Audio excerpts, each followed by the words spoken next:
Hey guys, Ironwolf here. Today I'll be making a video talking about not a new strategy. It's been around for a little while now. Thanks to players in the community that figured this out. But I kind of wanted to make a video talking about like how it works and what it is. This strategy is actually going to be focusing on using the Zora King. In the past, the Zora King has not been one of the stronger Zora heroes, although he's definitely surpassed Talara, I think that's her name, and Zaylene as definitely the second best Zora hero behind Ruto. He is focused around using creatures and cavalry, namely the Hydrophants, and that's what a lot of the strategy is going to be, because the Hydrophant canopy, his unique unit, is actually very strong. It's a very strong, like creature unit. You can garrison range units inside of it. I call it the bootleg Deku Tree because that's honestly what it is. It's literally just a little bit worse version of the Deku Tree, but that's still very good because the Deku Tree is very good. So I'll be analyzing this replay he sent me of him playing a match, doing this strategy, and I'll talk about like how he sets it up and what he's doing and whatnot, and how you guys can try to hopefully apply it in your own games. So for those of you that don't know, the Zora are probably the... Okay, so it varies depending on the map. They can be either the best or the second best faction in the game. For example, like on Death Mountain, Zora are the best in the game. However, on Gerudo Oasis, they're the second best faction in the game. Very strong faction though, nonetheless, and this is a very strong strategy. Most of the time with the Zora, people will go for Ruto and they'll do mass mages, like focusing solely on getting as many Flood Masters as possible. But Valier here, Valierant, very good Zero ID player, he actually prefers to go for the Zora King and go for Hydrophants, and I'll talk about how he does that. So you see here, he's using the Zora King. He's going to be focusing on food a lot for the first couple minutes. Pretty much sending all his workers on the food pretty much only for like the first 3 minutes, I think. So he's playing a match against Hannibal Barca, another Zora player, who is going for Ruto and Mass Flood Masters as well.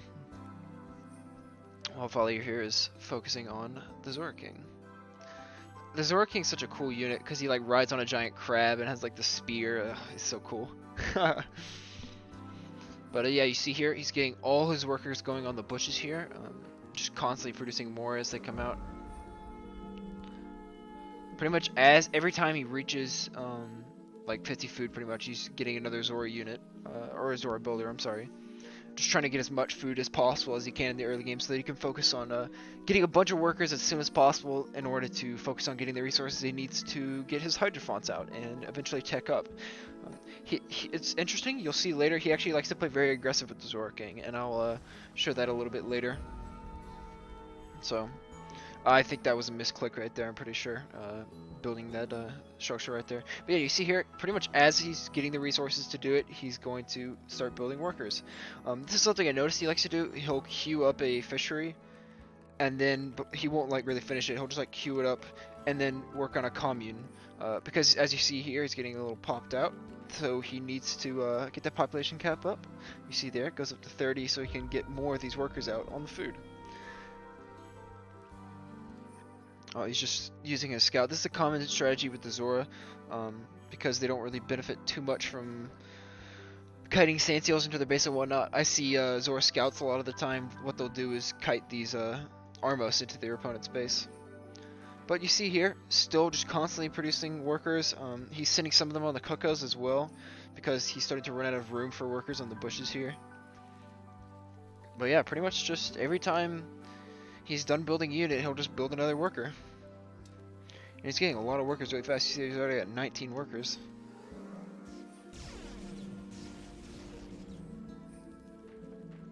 Soon as these berry bushes start to deplete, he's definitely going to get this fishery up. He has, I think, 5 fisheries up. But yeah, you see here at this point, after he's got, what is it, like about 20-ish workers, he's sending some on the ore. Because the Zora are going to need a lot of ore. Materials as well, but namely ore, because ore is just a lot harder to gather than materials. Now, Zora can't gather from trees, they can only gather from stone when it comes to material, which is a little unfortunate, but it still works. But you see here, he's trying to finish this, or he did finish that fishery, I'm sorry, and he's going to start gathering food from that. He's pretty much depleted all his natural food. He's about to run out of Cuckoos here, but that's why he's getting all these fisheries. And something you see he'll do is he'll put these communes on the very tippy edge or edge of his territory, and the reason for that being so that he can try to squeeze some fisheries in between the communes and the ministry without having to build any aqueducts. But you see here, just still producing servants pretty much non-stop until he reaches I think 5 or 6 minute mark when he starts getting his hero out and starts playing aggressive. But you see here, yeah, he's got those 2 fisheries, pretty much out of cocos. He's starting to build workers onto the ore now, and pretty much all the workers he had on the bushes, he put on the materials here after they were done with the bushes, which is pretty smart because you're going to need materials a lot as this faction with this build in particular. Getting another fishery. Those ones come out. He's definitely going to want to queue up some more. You see there he gets 3. He's probably going to be pulling some of these workers off the mine here, or the materials here to get on this fishery. But or those workers right there. But yeah, so he really focuses on his early game. He really focuses on economy, not so much setting up a defense or getting a bunch of units out just yet. At least for the first 5 minutes, he really wants to focus on economy, which is important. The Zora have a very strong economy, and they should definitely take advantage of that. You see, we're almost at 4 minutes 30 seconds. He's already got what is it? About 36 workers out. That's really good. Getting his 4th fishery. These fisheries are really good farms. Some of the best farms in the game. Really good at what they do. But you see, he's got all these workers on the ore and on the materials here. Getting a 5th fishery. This is kind of what you want to do. You want to have at least 5 fisheries minimum. You can maybe try to squeeze in a 6th one, but at this point you see here he's kind of like running out of room. But just focusing on workers, man, just that economy. Especially in this matchup where he's fighting another Zora player, he doesn't have to worry too much about early game. But let's say he's fighting against a Goma player, he's definitely going to change his build up a little bit. But this is just the general strategy, this is just the general standard idea of how you want to go for mass Hydrophants with the Zora King. You see here, getting another commune on the territory there. Yeah, okay, so you see here, around the 5 minutes 30 seconds mark, like I mentioned earlier, he's going to get some of these river patrol out. And the reason he's going to do that is he's going to start harassing. So pretty much as soon as he gets those units out, he's going to focus on getting the Zora King, and he's going to send both the river patrol and the Zora King to his opponent's base to go and harass. This is actually very effective, as you'll see in a moment. We can speed it up a bit for you guys. But let's see, let's do that. There we go. But yeah, you see here, queues up that Zora King to try and go harass in a moment. He's also going to need a lot of rupees as well, because you need rupees for Hydrophant canopies. So you see here at this point, he really needs to try and get this pop cap up and maybe try to get some other structures up. So you see he's getting this aqueduct. The Zora King, alright, he's about to come out. Yeah, you see right there. Now he's going to go and harass his opponent. It's definitely a pretty strong infantry, or I'm sorry, very strong melee hero for the Zora. You see he's getting this aqueduct duct, so he has all this room now to just start working on communes or whatever structures he needs to get. But soon, pretty much after he gets these workers out, he's going to want to focus on taking up to tier 2, because the reason why I think Hydrophant canopies are a little bit worse at Deku trees, not only the stats are actually very similar, but because you need to be tier 2 to get them. And they need to be trained from a separate building.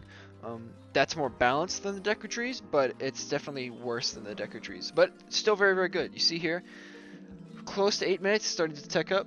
His economy is booming right now. He's got, how many is this? 42 workers. He's got the Zora King and all these river patrol going over there. The nice thing about Zora on Gerudo Oasis is that they can just come and completely just cut across the oasis in the middle here. It's pretty funny.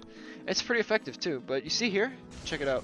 So a big part of this build is like crippling your opponent with the harass with the river patrol and the Zora King. You see here, he's running in there, taking over a house, then he's gonna dip out. You see here, at his home base, he's still mostly focusing on getting workers out. that's kind of what you need to do. You kind of just need to chill for a little while at this point, until you can get some workers out and start getting some more houses, and eventually get a Hydrophant nest so that you can start getting those canopies out as soon as possible, which he'll be doing very soon, which I can show you guys. But you see here, he's got this tiny little force with his hero kind of just running around, causing a muck on the edge of his opponent's base. That's kind of what you want to do. You want to keep the pressure on your opponent with the Zora King, so you can focus their attention on him as opposed to attacking your base, where you have to worry about defending from Hydrophants, or where they have to worry about defeating your Hydrophants and you have to worry about defending them. But you see here, he's starting to get this house up. Very standard. You pretty much always want to have, never want to have yourself capped out. If you see yourself getting close, just go ahead and get that house up. Don't be like, oh, I'll get it later after this unit. Just go ahead and get it up.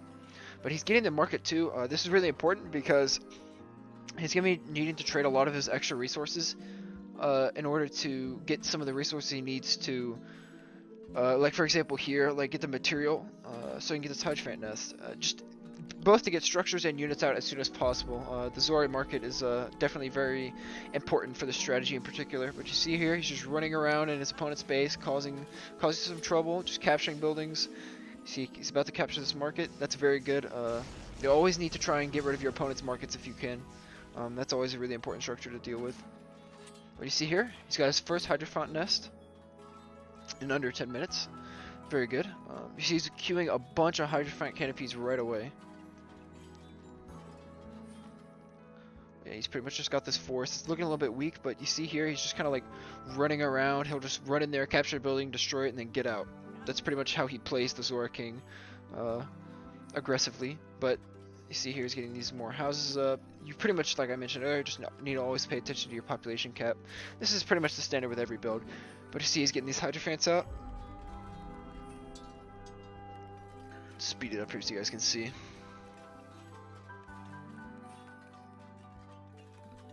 Do that one. Okay, you see right here, he's getting a Mage Chambers up. Now, this is an important thing to do with the build as well. You want to get your Hydrophant canopy your Hydrophant canopy nest up first, because that is the most important unit and is the unit that this entire strategy is built around. But you also want to throw in Mage Chambers, and the reason for that being is Floodmasters. Now, Floodmasters are probably one of the strongest units in the game. Their splash magic damage is very, very strong, and it's a rage unit, so you can put it inside the Hydrophant canopy, and it can shoot from the Hydrophant canopy. One of the issues and flaws of the Floodmaster is that it's a very weak unit. It's a very glass cannon unit. If you can get in on it and close the gap, it'll actually die pretty fast. But because he's going for these Hydrophant canopies, he can actually put the Floodmasters in the Hydrophant canopy and cause tons of damage from the safety of the Hydrophant canopy. But you see here, he's still causing all these problems in his opponent's base. And you see he's got to worry about this hero. Ruto, such a strong hero, probably the best Zora hero. But you see here, so this is the part of the build where the Zora get very scary. You see here, like 12 minutes-ish, around this, maybe a little bit earlier. You definitely want to focus on getting Hydrophants out as soon as possible. Trading materials to get the ones you need so you can just constantly be producing them. There never needs to be a point where you're not producing this unit. You need to always be focusing on getting as many of these out as soon as possible. You see he's getting another one. He gets like 5 of these. I would encourage you to do that as the game progresses along as well. Just so you can, yeah, you see he's getting a 3rd one there. Just so you can constantly just be producing this unit as fast and as much as possible. See, he kind of lost his force up there. You kind of got to pay attention to things like this with this build as well, because some players might get a little tricked up between like focusing on their building their base and managing the front line, but you don't usually want to lose your hero because that's a big economic setback. But that's fine. It's the point of the build is not so much that as it is showing you guys what you need to do to get these Hydrophants. And as you saw in his early game, how he played with the economy, focused on the food, then eventually got all these farms and then teched up. That's kind of what you need to do so you can get to tier 2 as fast as possible and get these Hydrophant nests up, as well as the Floodmasters. Just speed it up here a bit. So you see here, this is a common strategy with the Zora as well. Getting like a lone aqueduct over near some resources so you can just start gathering from them, because he's gonna just try to get as many materials as he can, maybe start trading for them to get these Hydrophants. But you see here, let me pause for you guys. This unit as well is really important. The Hydrophant Lancer. This is a very good cavalry unit. It's also, you usually want to focus on the canopies, but throw the Lancers in there as well. It's a very good unit. I would really encourage you guys to throw that in there as well if you're trying this strategy. But you see, he puts his Floodmasters in the Hydrophant canopies, and this is very strong because now those Floodmasters are very, very safe. And because of the tankiness that these Hydrophants have, it becomes very difficult to deal with these Floodmasters. So you see here, he's kind of pushing back the other Zora player. But like I mentioned, when you're doing this strategy, you need to always, always, always be producing Hydrophants. Never, don't be producing them. You see here, he's got 5 from there, some from there, some from there, more Floodmasters. He's always producing Hydrophants. Floodmasters are good. They're definitely very good, and they're good in the strategy as well, but the focus of the strategy is the Hydrophants, so you always want to be focusing on getting those. That's like your highest priority unit. But make sure you don't cap yourself out, make sure you have the ample resources, always pay attention and be able to like micromanage your market so that you have resources to be training Hydrophants consistently. Try to get your hero out if you can as well, kind of soon, because it's a good unit and it definitely buffs the Hydrophants, which is really nice to have. But you see here at this expansion, he's also putting some up here. He's at a total of 5 Hydrophant nests. Now, the reason you'd want this many is so that you can just be producing more faster. I mean, it's just very straightforward. He has the resources to do it. Why not? So. And if you look at the chat backlog here, he's trading a lot of materials, so that, or just a lot of resources in general, so that he can always be producing these Hydrophants and never capping himself out. Take a look at this. He's got a whole bunch up there, causing a lot of problems in his opponent's base, especially with those Floodmasters. He's got more coming from the rear, more Floodmasters he's going to put in there. He's got, what is this? Let's take a look at all of them. Look at all those Hydrophants that are coming out. Like, that's crazy. That's super strong. They only count as one population, too, so that's very, very good. You can just try to mass as many as possible. Like, this is a very mid to late game strategy. The early game is very focused on economy and playing passive, except when you get the Zora King out. That's when you kind of want to harass so that you can keep your opponent's mind off of attacking you and more on defending against the Zora King. And that kind of stalls you out long enough to get these Hydrophants up. If that makes sense, I hope it does. This is pretty much how this build works. I hope it made sense to you guys. But take a look here. Look at these Hydrophants. What is that? Like 20 Hydrophants? Yeah, it's so strong. Like, this is super good right here. At this point, it's kind of GG because I remember some of these mage chambers that got destroyed as well. So this is really effective, as you can see, especially when you get Floodmasters inside of these Hydrophants. Oh, they're just near unbeatable for a lot of factions. So I really hope you guys that are fans of, you know, the Hydrophants or the Zora King in general, like, you guys can, you know, sit down, learn the strategy, figure out what you need to do if you want to play this. It's definitely the more unorthodox route with the Zora, because usually with the Zora, you just focus on getting as many Floodmasters out as soon as possible. But this is a nice alternative. It's very, very effective, and in some situations, in some matchups, it's actually better. So I hope it all made sense to you guys. I hope you really enjoyed it. I hope you will give it a try, and I hope you guys like this video. I definitely will make some more guides and stuff in the near future. For those of you that may be curious as to why it took me a couple days to get this upload up, it's because I'm following the schedule that I posted in my roadmap video, so be sure to check that out if you haven't already, so you can get an idea of what my content roadmap will look like in the future. And I hope you guys really enjoyed this. I'll see you guys next time. Be sure to like and subscribe.